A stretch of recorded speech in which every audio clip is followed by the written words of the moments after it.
अभी दोपहर के 12:30 ही होताटे। खाना पीना हमार हो चुकल बाटे। सब कुछ साफ सुथरा कर लेले बानी, बर्तन माज के।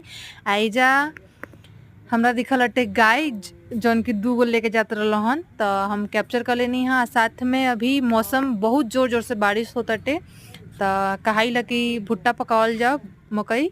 त जौन कोयला बाटे तौन तो हमनी के गीला बाटे, त ई हम जातनी पकाए गैस पर।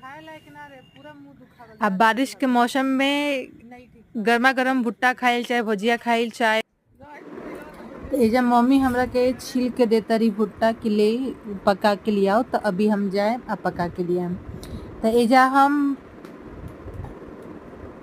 गैस के फ्लेम बहुते ज्यादा रहल सटे, तो एक साथ हम 4-4 गो पकावत तनी, काहे से कि काम करे के साथ साथ तनी सु बचत भी करे के चाही। आ एमे बचत ना देख सकत तनी, एमे फ्लेम बहुत ज्यादा बाटे कराज, तो एक साथ 4 गो पक गइल हटे आ समय के भी बचत भइला हमार।